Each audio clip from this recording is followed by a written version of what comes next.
Hey everyone, Rascal here. And Mama, welcome to our podcast. Today we're covering the newest animated movie from Blue Sky Studios, Spies in Disguise. Super spy Lance Sterling and scientist Walter Beckett are almost exact opposites. Lance is smooth, suave, and debonair. Walter is not. But what Walter lacks in social skills, he makes up for in smarts and invention, creating the awesome gadgets Lance uses on his epic missions. But when events take an unexpected turn, Walter and Lance suddenly have to rely on each other in a whole new way. And if this odd couple can't learn to work as a team, the whole world is in peril! Okay, he's not Bond, but this movie You got the reference. freaking hilarious. Oh, before we get started, be sure to like, subscribe, and click the notification bell to get updates on Paws Podcast. Now, that was fitting because Tom Holland is British and he does an American accent. Right. So we're Americans doing a British accent. Right. This movie was fantastic. And when we first saw the commercials, I kept telling Rascal, this movie's going to be great. This movie's going to be hilarious. This movie's going to be great. And she said she kept reading online and hearing comments that people weren't excited about the minute they heard he turned into a pigeon. Well, guess what, people? That's the fun part of the plot twist. Exactly. And this movie was great. The dialogue was great and hilarious. The plot and the different sub-arcs. The voice actors were great. Will Smith was brilliant. Absolutely brilliant as he wasn't Walter. Tom Holland was Walter. Yeah. He was brilliant and then Will Smith was Lance Sterling. Yes. Thank you. Absolutely brilliant. Great job. I can't wait for a sequel. Please, please make a sequel for those of us that love this movie. And we want to tell you about this movie so that you too will watch it and know how magnificent it is. And we should support it so we can get a follow-up. Yeah. Or sequel. All right. Or two. Something. Or do. Something for you see more of this universe. Yeah. But yes, the trailer for this came out around probably late 2018, and it didn't show much. When they showed Lance's character, and it was just pretty much going to be a spy movie, lots of action. Mm-hmm. But then all of a sudden, he turns into his pigeon, and he's freaking out and screaming and saying, "What did you do to me?" And the whole thing turns. And he said, "I can see my front and my butt all at the same time." Right? And for here, I thought it would actually look funny, but as Mama said, I looked at the comments and people were they weren't going off, but their excitement seemed to go down after Lance turns into a pigeon. They wanted to see him as a spy the whole movie, a human spy. And I think that would have been great also. Yeah. Mm-hmm. And when he turned to a pigeon, a lot of people said, I was excited till he turned to a bird. Now it's going to be a stupid film. And then people said, not boycott the movie, but said, okay, they're running out of ideas. This is going to be lame. I'm not watching this. Then the movie came out, and because people didn't want to see it, it didn't get any publicity. There weren't a bunch of ads or promotions or anything for it. So when it came out, people were like, wow, this was a great film. It's like, you kind of did some damage to it being more worldwide known because you made it look like, oh, this is going to be a stupid movie before you even see the movie. Yeah, I think they used to call these sleeper hits. So this will be a sleeper hit because it is wonderfully funny and fantastic. And just getting to hear Tom Holland play a nerd. Yeah, it was great. It was great. Well, I just like, it's Tom Holland, you must watch the movie. And yeah, his character was always really interesting. He always reminded me a little bit of Varian on Untangled. Mm-hmm. And here you kind of wondering, how's he working for the secret organization? And he's like a teenager. But they do explain as the movie goes on. Mm-hmm. And yeah, they have a little bit of cliche stuff here and there. But it's not just relying on the cliche or a trope so much that it feels like a generic movie. Exactly. It's just a really fun movie. It was something different. Absolutely. Him turning into a pigeon.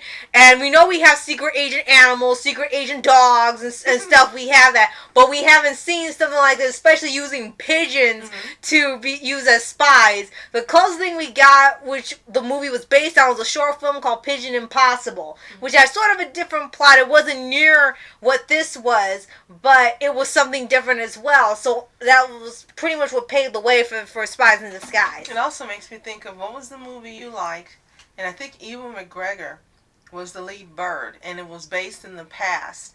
and they were carrier pigeons. Yes, that helped in the war. Valiant. Yes, that reminds me of that too. Yeah, it kind of does.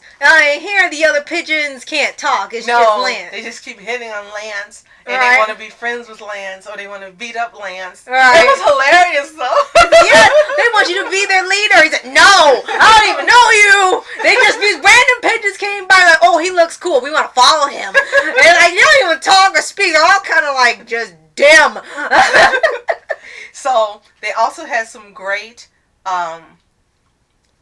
animated voice acting appearances, English dub voice acting appearances. They had Rashida Jones as Marcy. They had DJ Khaled as Ears. You have to watch it. Right. They had Kimberly Brooks as Lance's car, the voice to his car. Right. I was like, it's Laura. Right.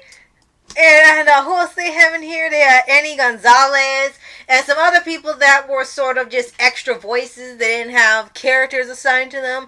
But still, hearing them in here was always fun. Just like when we hear like Tara Strong and others in movies, and you're like, wait a minute, I know that person. Who's that random background character? I know them. Right. So, did you say Adrian Gonzalez? Yeah. That's the guy. Oh, okay. Uh-oh.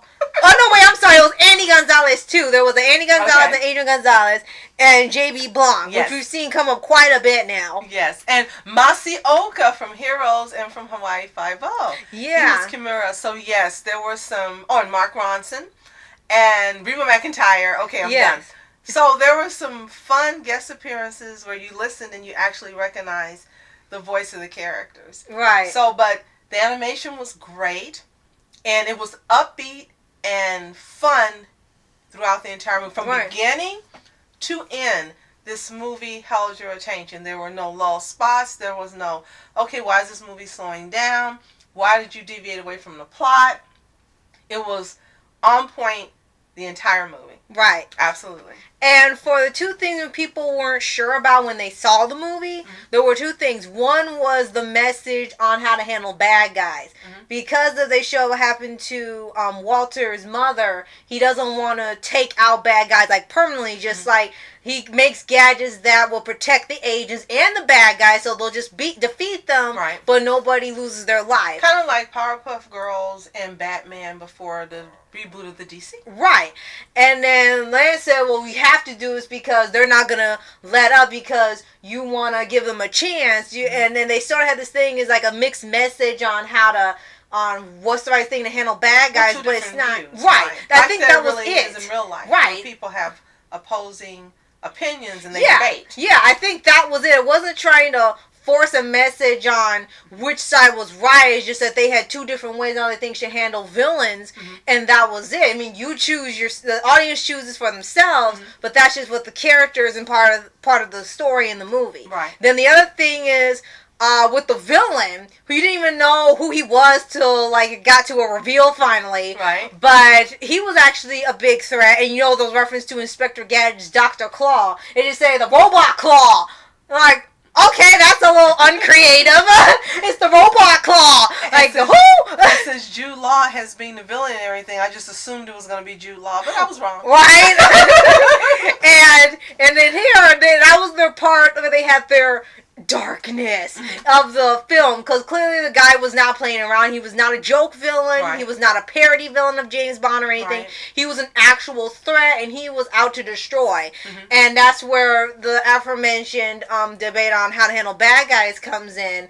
Like, this guy really wants to annihilate people, but should they do the same thing to him? Should they to have mercy or something? And people kind of thought like that's a little much considering it's such a goofy movie, but it still worked because it wasn't all throughout the film. And it wasn't preachy and it wasn't in your face. And as you mentioned earlier, it wasn't telling you this is what you should think. It was like presenting this option or presenting this argument, so to speak.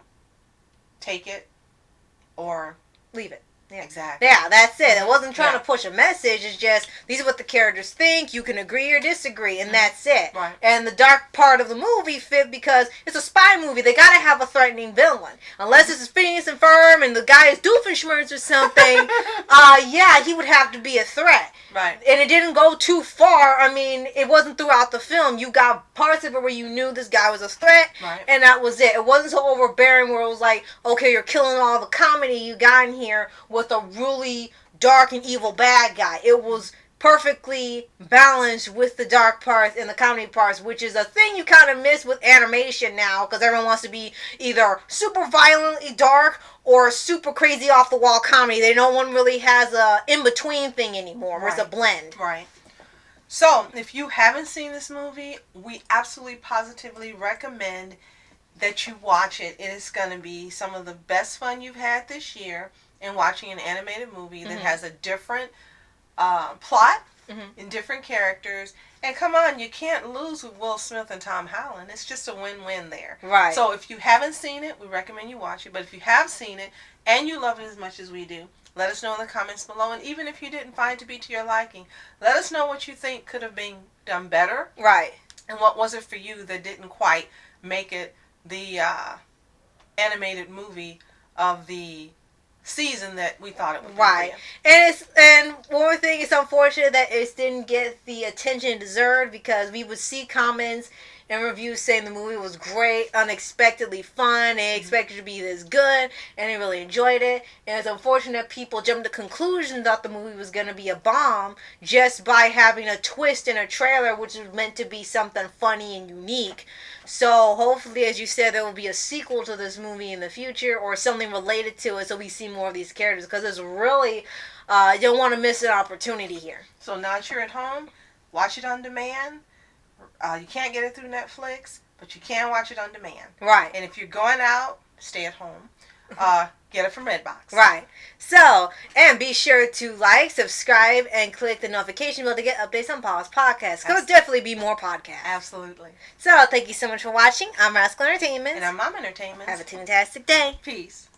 And reporters sitting, flashing lights, trying to walk around, man, who the hell are you? What you wanna do? Well, man, it's on you. Man, it's on you. With her in my dreams, she was my queen. A castle in the mountaintops, rivers and streams. Plucking sunlight from the sky in my pocket. Give it to you later on in the form of a locket.